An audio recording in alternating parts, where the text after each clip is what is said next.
Kami bersyukur Tuhan masih percayakan untuk kami menyampaikan kebenaran firman Tuhan. Terima kasih untuk Ibu Gembala, Ibu rohani saya yang selalu mempercayakan salah satu anaknya ini untuk melayani pekerjaan Tuhan.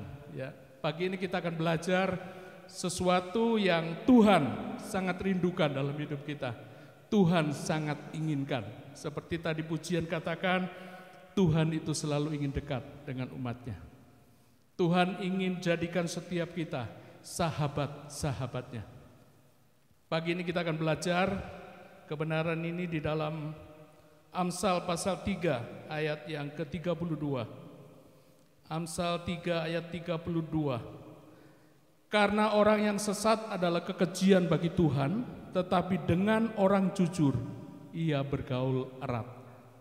Sahabat adalah orang yang dekat, teman karib. Anak muda sekarang bilang sohib, ya, sahabat, orang dekat, teman karib.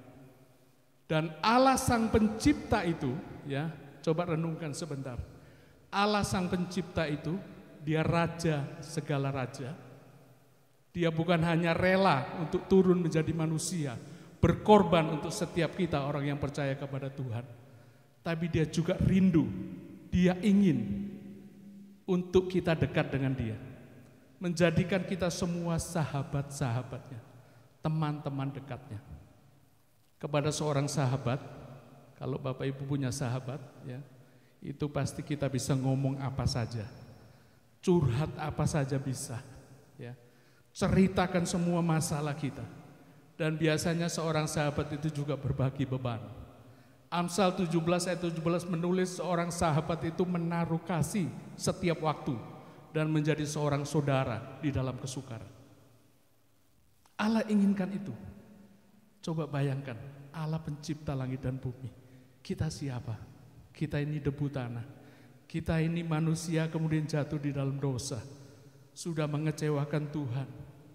Tetapi karena kasih-Nya Allah rela mengutus anaknya yang tunggal itu mati bagi kita. Untuk apa? Untuk kembali menebus kita, menyelamatkan kita. Bukan hanya itu, Allah ingin selalu dekat dengan manusia ciptaannya. Sejak Adam dan Hawa, ya, setiap pagi Allah itu selalu ingin bersekutu. Ketika Adam dan Hawa jatuh dalam dosa, mereka bersembunyi, Tuhan cari, Adam, Hawa, di mana kamu? Allah selalu rindu bersekutu, bergaul karib dengan manusia ciptaannya yang paling Dia kasih. Memang persahabatan tidak terjadi begitu saja, ya. Dibutuhkan, saya tulis di situ, dibutuhkan satu kerinduan. Allah rindu bersahabat dengan setiap kita. Apakah kita juga punya kerinduan yang sama? Kalau rindu ketemu rindu, baru di situ terjalin satu jalinan kasih. Bukan hanya kerinduan, Allah juga butuh komitmen. Bagaimana komitmen kita dengan Tuhan? Bapak Ibu Saudara yang datang pagi ini, Bapak Ibu punya komitmen untuk datang kepada Tuhan, beribadah, memuji, menyenangkan hati Bapa, lalu mendengarkan suara Tuhan, lalu kemudian melakukan apa yang Tuhan mau dalam hidup ini. Ini butuh komitmen, bukan cuma sekali, tapi terus menerus. Persahabatan itu butuh komitmen. Ada saat-saat di mana persahabatan itu menjadi renggang oleh karena persoalan dan masalah. Tetapi orang yang punya komitmen itu tetap bertahan. Suami istri itu punya komitmen, ya. Ada saatnya kita bertengkar, ada saatnya kita beda pendapat, ada saatnya mungkin kita, ya, yang satu ke sana, yang satu ke sini. Tapi karena diikat oleh komitmen, tetap bersama-sama. Persahabatan butuh komitmen. Selanjutnya butuh juga waktu, ya. Untuk mewujudkan kasih, kita harus menyediakan waktu, ya. Orang tua yang bilang mengasihi anaknya, tapi tidak punya waktu untuk anaknya, anaknya akan bilang, "Pret, mana papa bilang sayang sama saya? Mana mama bilang sama saya? Papa dan mama sibuk terus-menerus, saya hampir tidak pernah ketemu papa dan mama. Ya, saya bangun tidur, papa mama udah nggak ada. Ya, saya berangkat tidur, papa mama juga belum ada." Butuh waktu. Apakah kita menyediakan waktu untuk Tuhan? Bagaimana dengan jam-jam doa kita? Apakah kita menyediakan waktu khusus untuk kita menjalin hubungan yang akrab dengan Tuhan? Apakah di dalam doa-doa kita selama ini hanya satu arah seperti saat ini saya berbicara? Hanya saya yang berbicara, Bapak Ibu mendengarkan. Tetapi yang namanya komunikasi itu harus dua arah. Persahabatan itu harus dua arah, saling berkomunikasi. Dan itu butuh waktu khusus untuk kita bercakap-cakap dengan Tuhan. Waktu khusus bukan hanya kita yang bicara, Tuhan ini permohonanku, disebutkan semua. Tuhan ini pokok doaku. Tuhan ini kerinduanku, keinginanku, semua disebutkan. Selesai itu dalam nama Yesus Tuhan kabulkan, amin. Kapan waktu Tuhan berbicara kepada kita? Pemazmur menulis, sendengkan telingamu dan dengarlah kata Tuhan. Beri waktu untuk Tuhan bicara kepada kita. Jangan kita disesatkan dengan ajaran yang mengatakan, hanya dulu Tuhan berbicara melalui nabi-nabinya. Nabi itu hanya perjanjian lama, perjanjian baru rasul. Sekarang udah enggak ada dua-duanya. Bapak Ibu Saudara, makanya kita perlu tahu kebenaran. Efesus 4 ayat 11 menulis dengan jelas. Tuhan yang memberikan baik nabi, rasul, gembala, guru, dan penginjil.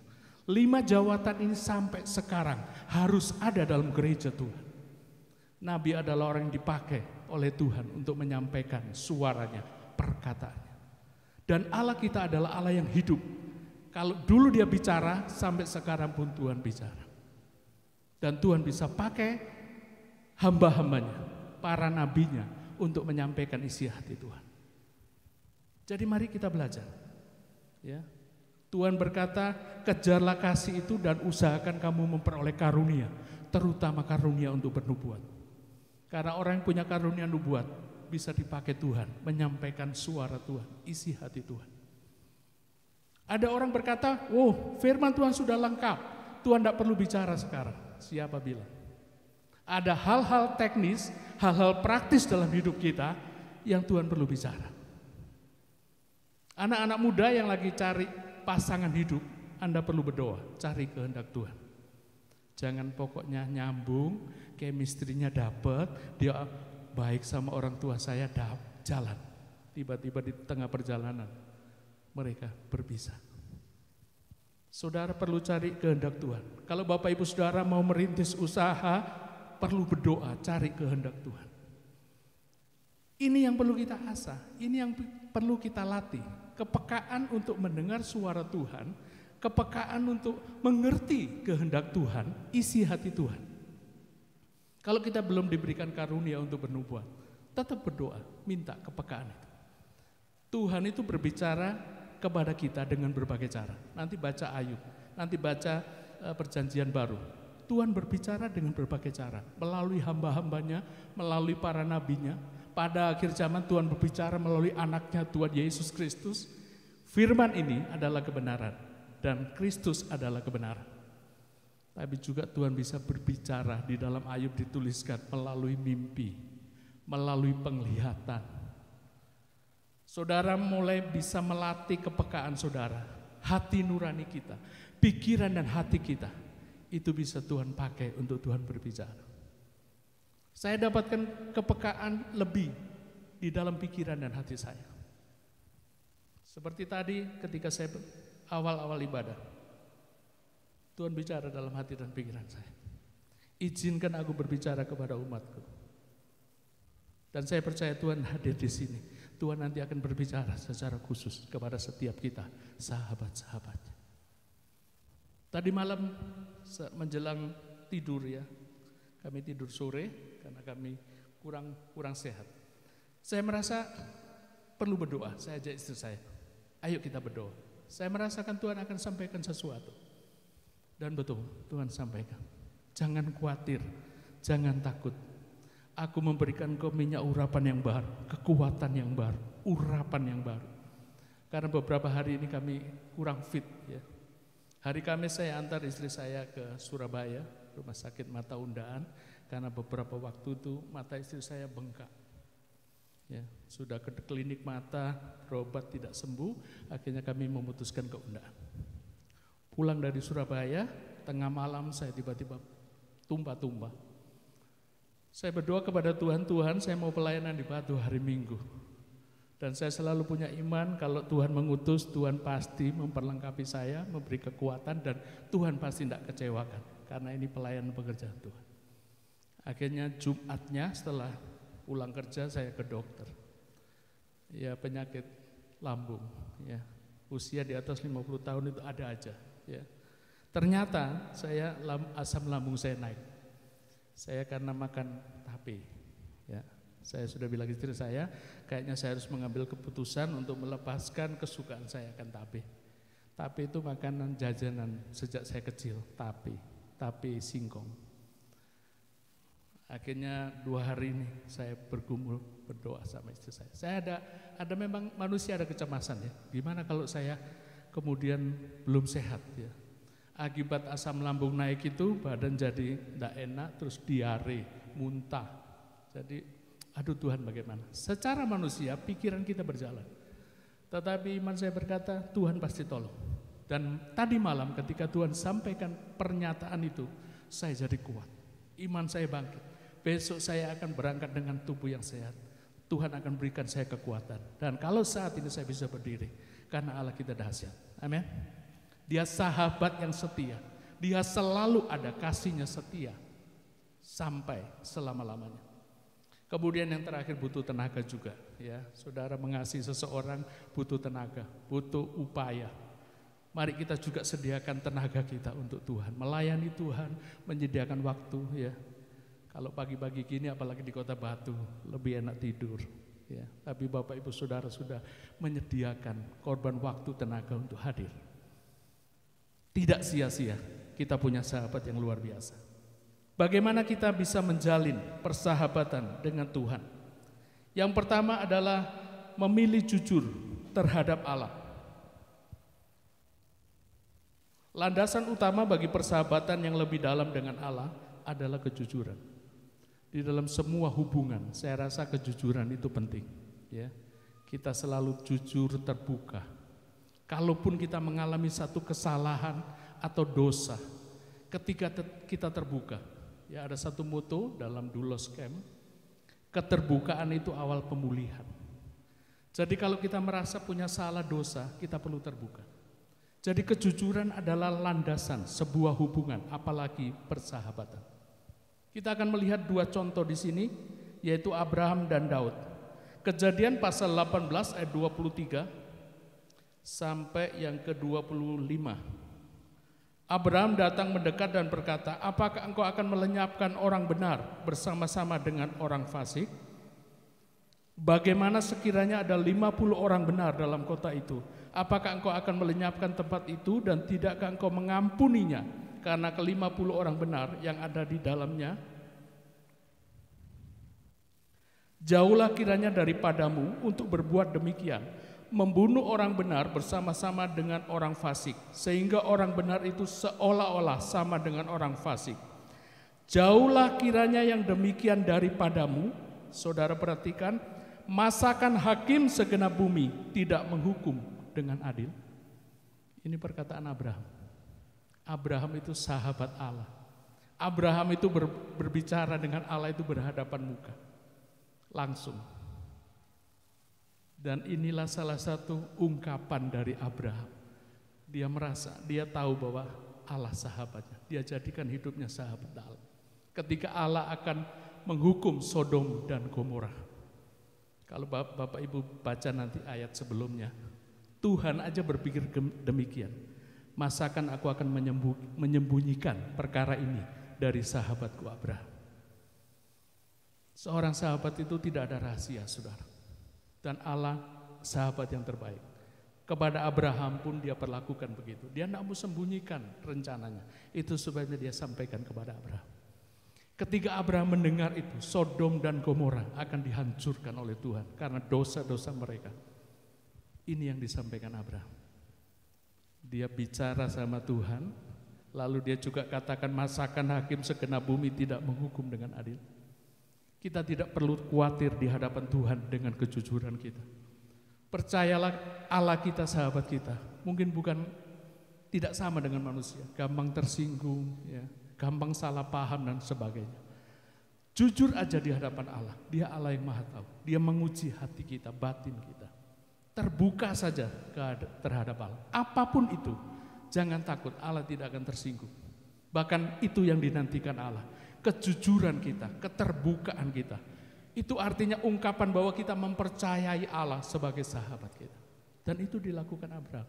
Sampai dia lakukan tawar-menawar 6 kali, saudara. Yang pertama kalau 50 Tuhan, ya sudah enggak tak hancurkan. Kalau kurang 5 Tuhan, 45, ya udah enggak tak hancurkan. Maaf Tuhan, aku memberanikan diri bicara lagi. 40 Tuhan, ya sudah enggak apa-apa. 30 Tuhan, oke. 20 Tuhan, ya maaf Tuhan, mohon sekali lagi. Kalau seandainya cuma 10 Tuhan, Tuhan beri kesempatan. Ya kalau ada 10 tidak kuhancurkan. Tapi faktanya 10 orang pun tidak terdapat, 10 orang yang benar di Sodom dan Gomora. Cuma Lot, istrinya dan kedua anaknya. Menantunya saja ketika diberitahu dianggap bapak mertuanya guyon, calon bapak mertuanya guyon. Mereka tidak menghiraukan.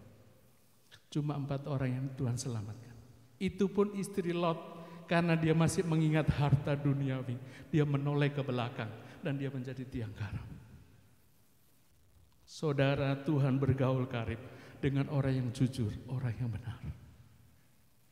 Ketika kita mengungkapkan apapun di hadapan Tuhan, Tuhan hargakan itu. Tuhan hargakan itu. Mari kita jujur.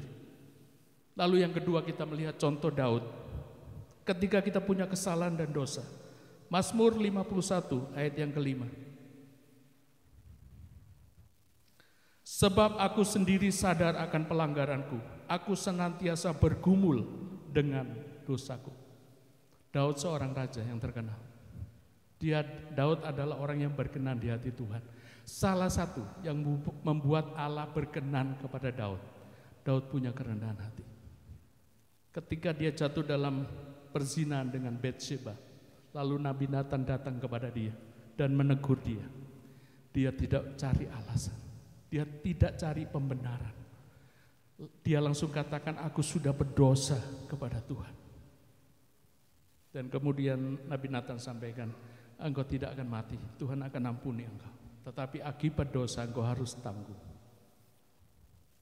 Bapak ibu saudara, ketika kita punya salah, kita punya dosa, kadang-kadang kepada pasangan kita, kepada orang terdekat kita, kita sembunyikan.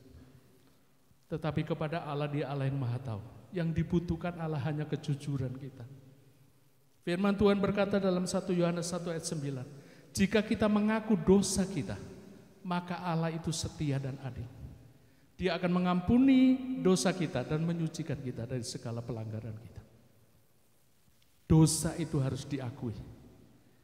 Kami melayani banyak orang mendoakan. Kami beri kesempatan. Ketika Tuhan tegur, kami beri kesempatan mereka. Bapak, Ibu silakan minta ampun dulu kepada Tuhan. Dan garis besar mereka mau semua. Tapi ada orang yang gak mau. Tidak, kami merasa kami baik-baik aja. Kalau kepada mereka yang mengaku, keterbukaan itu awal pemulihan. Dan firman Tuhan tadi katakan, jika kita mengaku dosa kita, Tuhan ampuni. Kepada mereka yang mengaku, kami doakan pemulihan. Hubungan dia dengan Tuhan. Tetapi kepada mereka yang tidak mau mengaku, kami tidak mau melanggar firman Tuhan. Kami sampaikan mohon maaf. Karena Bapak Ibu tidak menyampaikan pengakuan. Pengakuan itu harus diucapkan. Tidak cukup dalam hati. Pengakuan itu melalui bibir kita. Sampaikan. Karena Bapak Ibu tidak menyampaikan itu, maka kami tidak bisa doakan untuk pemulihan. Mari jujur di hadapan Tuhan. Sekalipun kita punya salah, punya dosa. Kepada pasangan aja kalau kita mau terbuka jujur, ya mungkin awalnya kaget, ya mungkin awalnya syok. Tapi kembali kepada tadi, kalau kita punya komitmen, kita punya kasih, kita sadar bahwa kita tidak sempurna, ada kesalahan, ada kekurangan. Ketika kita mengaku dosa kita, Tuhan aja ampuni. Kalau kita manusia tidak mau mengampuni, firman Tuhan bagaimana? Tuhan juga nggak akan ampuni. Jadi mengampuni, memaafkan itu bagi orang percaya itu hukumnya wajib. bukan sunnah, harus dilakukan. Karena kalau kita tidak mengampuni, Bapa di surga juga tidak mengampuni. Ini yang pertama. Kemudian yang kedua, bagaimana kita menjalin hubungan dengan Allah. Yang kedua adalah memilih menaati Allah di dalam iman. Tuhan Yesus sampaikan ya kepada murid-muridnya, syarat untuk menjadi sahabat Tuhan adalah melakukan setiap firman-Nya. Di dalam Yohanes 15 ayat yang ke-14, kamu adalah sahabatku jikalau kamu berbuat apa yang kuperintahkan kepadamu. Ayat lain juga menulis, jikalau engkau mengasihi aku, kamu akan melakukan setiap perintahku.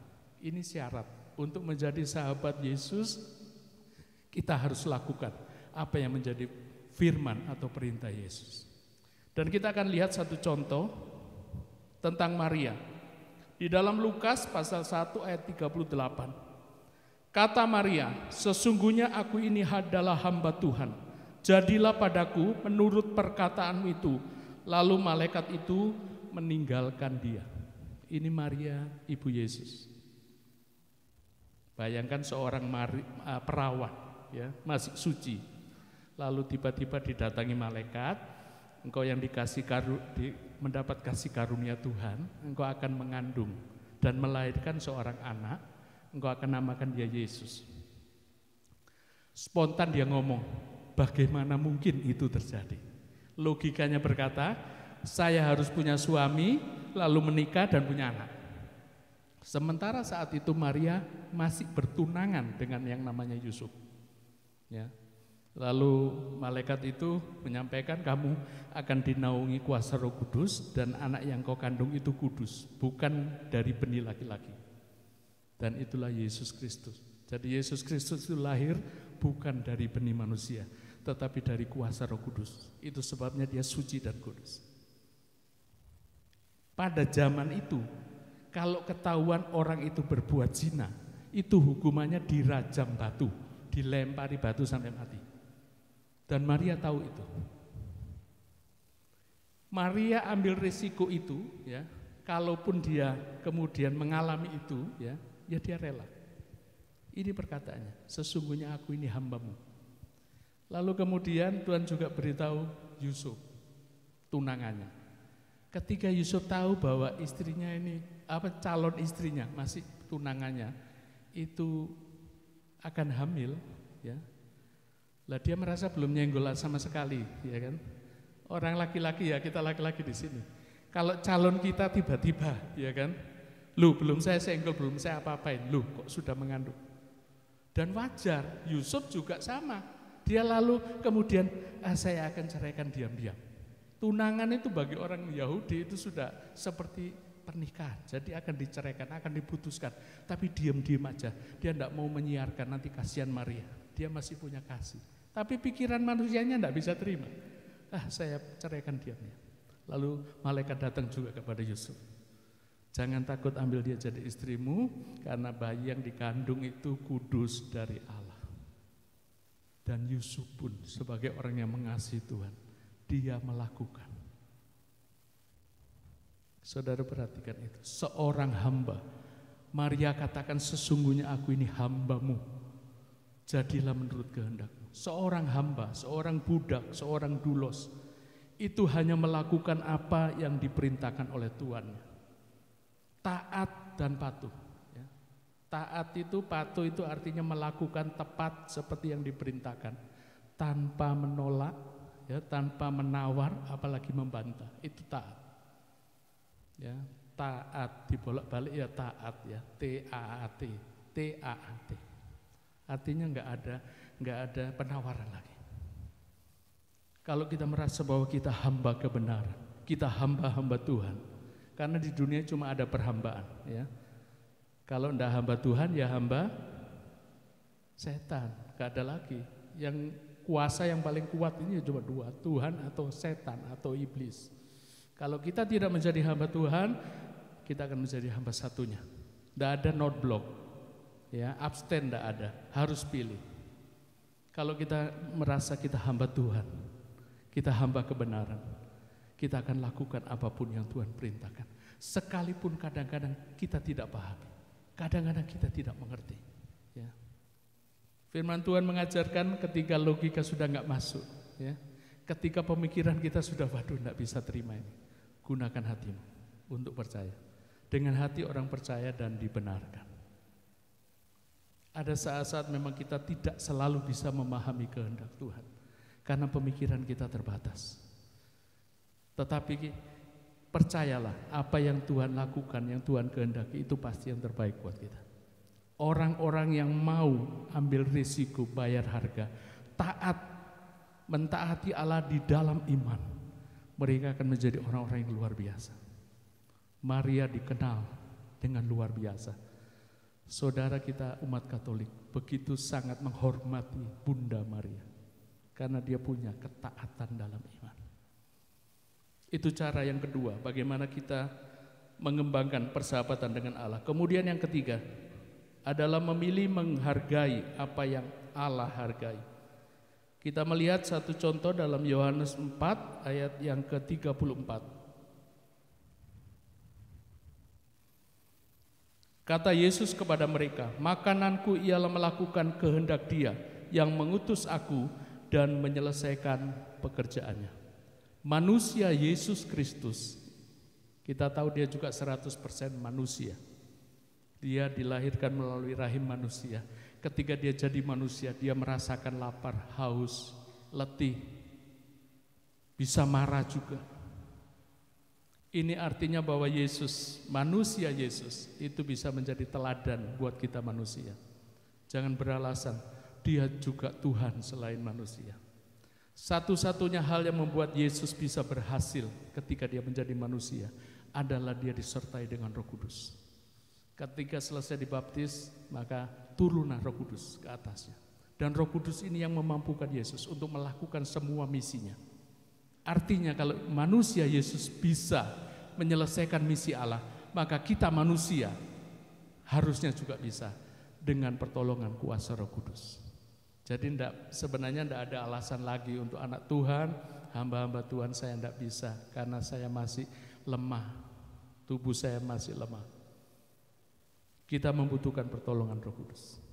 Apa yang paling berharga bagi Allah kita, Allah Bapa, adalah keselamatan umat manusia. Lalu kehidupan kekal bersama-sama dengan Dia di sorga. Lalu bagaimana memberitakan berita keselamatan itu kepada semua umat di seluruh muka bumi ini.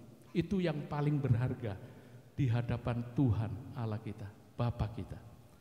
Dan Yesus sebagai anaknya yang diutus oleh Allah, dia mengerti betul apa itu yang sangat berharga bagi Bapanya. Itu sebabnya dia katakan ini, makananku ialah melakukan kehendak Dia yang mengutus aku. Bicara makanan itu kebutuhan pokok yang mutlak kita butuhkan. Kalau kita tidak makan, kita pasti mati. Makanan berbicara sesuatu yang kita butuhkan setiap hari. Kebutuhan terbesar kita untuk kita bisa tetap hidup, bergerak, beraktivitas adalah makanan. Bagi Yesus, makanannya, kebutuhan terbesar dalam hidupnya adalah melakukan kehendak Bapanya. Dia datang ke dalam dunia untuk melakukan kehendak Bapa dan menyelesaikan semua tugas yang diberikan Bapa kepadanya. Orang yang mengaku sahabat, dia akan menghargai apa yang dihargai oleh sahabatnya. Yesus betul-betul mengerti itu. Dia memberikan teladan kepada kita, setiap kita, orang yang percaya, sahabat-sahabat Allah. Kalau bagi Allah yang berharga adalah keselamatan umat manusia, maka Yesus menghargai juga apa yang Bapa hargai. Dengan dia rela mati di atas kayu salib. Dia menebus umat manusia. Dan dia katakan kepada murid-muridnya, beritakan Injil, ya. Beritakan Injil kepada segala makhluk. Jadikan semua bangsa itu muridku. Ini seorang sahabat yang benar, menghargai apa yang dihargai oleh sahabatnya. Dan kemudian yang keempat, yang terakhir, bagaimana kita bisa menjadi sahabat Allah adalah merindukan persahabatan dengan Allah lebih daripada yang lain. Karena persahabatan dengan Allah itu adalah hubungan yang akan berlangsung selamanya. Kalau saat ini kita mulai menjalin hubungan persahabatan dengan Allah, kemudian kita mati, Tuhan janjikan kita akan masuk dalam kehidupan yang kekal. Dan kita akan terus selama-lamanya bersahabat dengan Allah. Tidak ada hubungan yang kekal selain hubungan persahabatan kita dengan Allah. Itu sebabnya kita juga perlu tadi, bukan hanya komitmen, tapi juga berkorban waktu, tenaga. Kita akan lihat satu contoh dalam kehidupan Paulus. Filipi pasal 3 ayat 7 sampai yang ke-9. Tetapi apa yang dahulu merupakan keuntungan bagiku sekarang kuanggap rugi karena Kristus. Malahan segala sesuatu kuanggap rugi karena pengenalan akan Kristus Yesus Tuhanku lebih mulia daripada semuanya. Oleh karena dialah aku telah melepaskan semuanya itu dan menganggapnya sampah, supaya aku memperoleh Kristus dan berada di dalam Dia bukan dengan kebenaranku sendiri karena mentaati hukum Taurat, melainkan dengan kebenaran karena kepercayaan kepada Kristus, yaitu kebenaran yang Allah anugerahkan berdasarkan kepercayaan. Ya, sampai di situ. Saudara Paulus, sebelum dia bertemu dengan Tuhan Yesus secara pribadi, lalu Tuhan jadikan dia alatnya. Ketika dia masih bernama Saulus, ya, dia katakan aku juga punya kebanggaan. Saulus itu Ibrani asli, orang Israel asli dari suku Benyamin. Ya, disunat pada hari ke-8, ya.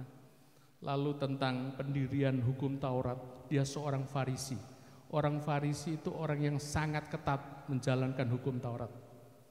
Lalu aktivitasnya dia penganiaya jemaat. Jadi orang-orang yang percaya Tuhan, mengikuti jalan Tuhan, itu dianggap sesat, itu sebabnya dikejar, dibunuh. Dalam perjalanan ke Damsyik, dia ingin membunuh dan memburu anak-anak Tuhan.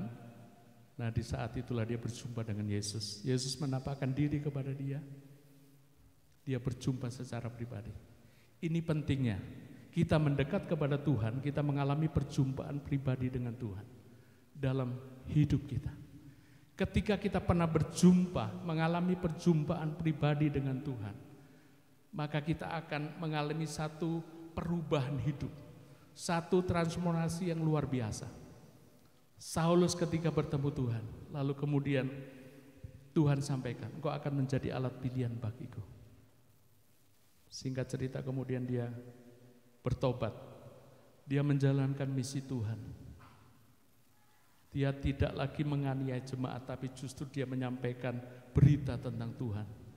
Dia adalah rasul yang paling banyak menulis kitab dalam Alkitab. Dia seorang rasul yang paling banyak, ya, merintis jemaat-jemaat Tuhan. Dia yang memenangkan daerah Asia termasuk kita. Itu buah pelayanan Paulus Indonesia. Lalu dia kemudian bisa berkata ini, apa yang dulu merupakan kebanggaan bagiku, aku orang Ibrani asli, aku orang Farisi, itu semua kuanggap sampah dan dibuang. Karena pengenalan akan Kristus Yesus Tuhanku itu melebihi segala-galanya. Seorang sahabat sejati, dia akan merindukan persahabatannya itu melebihi apapun di dunia ini. Dan itu dibuktikan oleh Rasul Paulus. Dia rela buang semua kebanggaan yang lalu. Karena pengenalan akan Kristus itu lebih mulia. Dan lalu dia katakan, yang ku kehendaki adalah mengenal Dia dan mengalami kuasa kebangkitannya. Sebagaimana aku mati bersama Kristus, aku akan dibangkitkan bersama dengan Kristus. Di dalam pelayanannya dia merasakan luar biasanya Tuhan, penyertaan Tuhan. Lalu dia katakan, hidup bagiku adalah Kristus, mati adalah keuntungan. Ini orang yang seorang sahabat sejati, yang dia menghargai, merindukan persahabatannya lebih dari apapun. Bapak Ibu Saudara, bukan hal yang mustahil kita menjadi sahabat-sahabat Allah. Tetapi itu tergantung kepada pilihan kita. Ayat yang terakhir Yakobus pasal 4 ayat yang ke-8. Saya mengundang pemain musik dan BL Singer akan naik ke atas. Dan saya juga mengundang istri saya akan naik ke atas. Kita akan masuk di dalam doa. Kita baca ayat yang terakhir, Yakobus pasal 4 ayat yang ke-8. Mendekatlah kepada Allah dan Ia akan mendekat kepadamu. Tergantung pilihan kita Bapak Ibu Saudara. Allah selalu rindu untuk bersahabat dengan kita. Allah selalu rindu menjadikan kita sahabat Allah. Adakah kita juga rindu? Dan setiap kita yang rindu, mari kita mendekat kepada Tuhan. Kita datang dengan kerinduan, kita datang dengan penuh kesungguhan. Dia ada di sini saat ini dan izinkan Dia menjamah setiap kita, melawat setiap kita, para sahabatnya. Bapak Ibu Saudara yang rindu menjalin satu persahabatan dengan Tuhan, mari naikkan pujian ini. Tuhanku mau menyenangkan sahabat kita yang terbaik dalam hidup ini. Haleluya. Tuhan, ku mau menyenangkan-Mu. Tuhan, bentuklah hati ini jadi bejana untuk hormat-Mu, cemerlang bagai emas murni. Tuhan, ku serahkan hatiku, semua ku berikan padamu. Kuduskan hingga tulus selalu, agar aku menyenangkan-Mu, menyenangkan-Mu, senangkan. Bapak Ibu Saudara yang rindu, aku rindu menjadi sahabat-Mu Tuhan. Mari datang kepada Dia saat ini. Miliki kerinduan menyenangkan sahabat kita.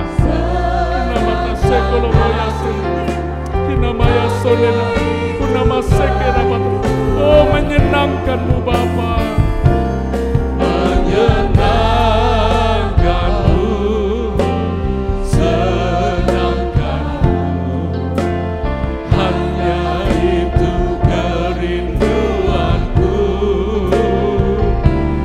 Menyenangkan-Mu, senangkan hatimu, hanya itu. Lebih sungguh-sungguh menyenangkan-Mu Bapa, menyenangkan-Mu, senangkan.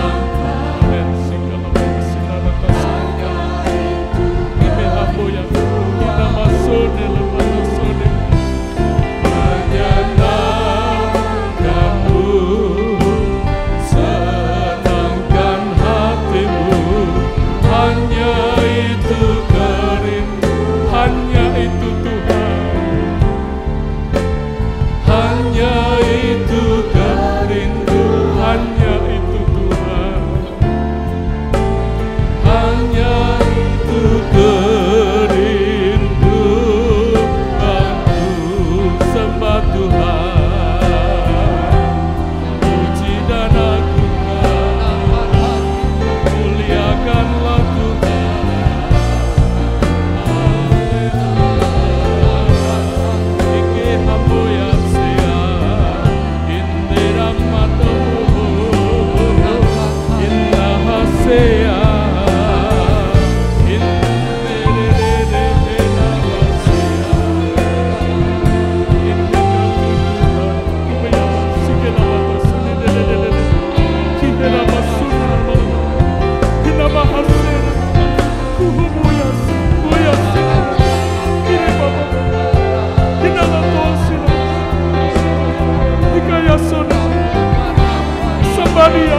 Sembah Dia, sahabat sejati itu yang sudah berkorban bagi setiap kita. Dia serahkan nyawanya, dia berikan nyawanya untuk menebus setiap kita. Dan dia merindukan kita semua menjadi sahabat-sahabat Allah. Kita sonen,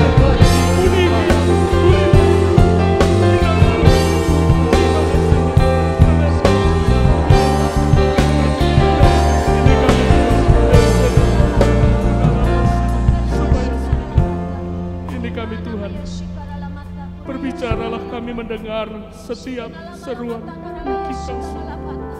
Tuhan namanya kepadaku. Arahkan pandangan kalian hanya kepada Tuhan Allahmu. Saat ini ia berdiri di sampingmu. Ia memegang erat tangan kalian. Sebab itu kuduskan hatimu. Berhentilah kau bersungut-sungut. Belajarlah daripadaku, aku lemah lembut dan rendah hati. Saatnya kau berkata, Tuhan aku mau dibentuk, Tuhan aku mau seturut dengan kehendak-Mu. Aku mau menjadi pendamping hidup di dalam kehidupanku ini, betul-betul hanya untuk Engkau Tuhan. Engkau yang menjadi mempelai. Ia adalah sahabat yang sejati. Berhenti untuk Engkau menghakimi satu dengan yang lainnya. Katakan, Tuhan aku mau hanya memandang kepadamu. Kenalilah Tuhan Allahmu dengan benar.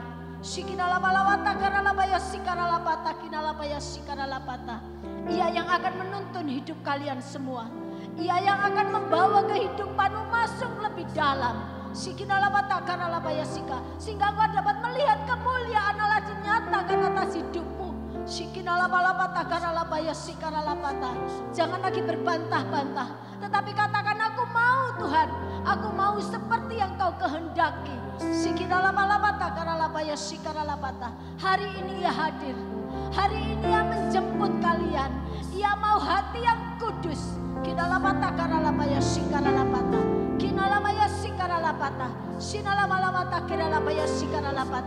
Jadikan ia sahabat yang sejati. Jadikan ia adalah pendampingmu. Sehingga kau tidak pernah merasa sendiri. Sebab ia ada senantiasa untuk hidupmu. Mulai saat ini kukatakan kepada kalian semua, percayalah kepadanya. Serahkan hidupmu kepadanya dan percayalah, maka ia akan bertindak atas hidupmu.